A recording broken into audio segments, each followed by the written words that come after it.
Godaddy website header code insertion tutorial. Hello guys and welcome to this new tutorial. In today's video, I'm going to show you how simple and easy it is to insert or put or inject a code into the header of your Godaddy website.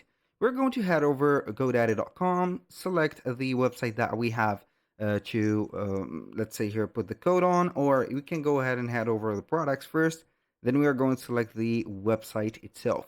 So it is going to be a very easy process. It is going to be very different from the other website builders. So it is not going to be implemented into the settings of the external website, but it is going to be implemented into a specific zone. So we are going to select the website just like that.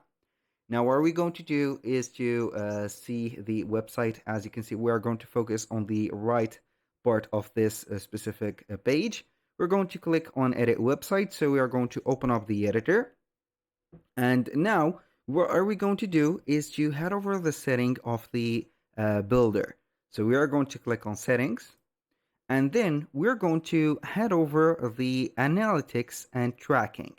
So basically it is going to be implemented in here. So you can have here the Google Analytics, Metapixel, Facebook Meta Tag, Pinterest Meta Tag, and Google AdSense.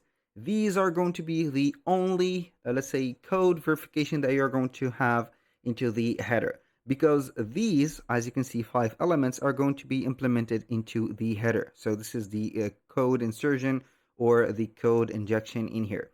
So basically, this is why I told you that it is going to be very different. For example, if you're going to have the verification of your Google, let's say, website, it is going to be something like this, then the measurement ID or the tracking ID in here, and then it is going to track down the website.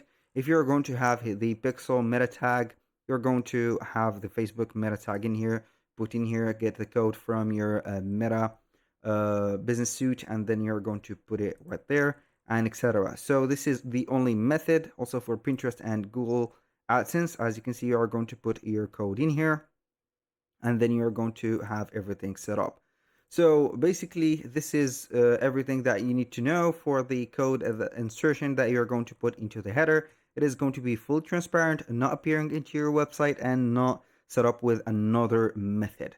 So that was pretty much it for today's video. Thank you guys for watching. I hope that you have enjoyed the content, and I hope to see you in the next one.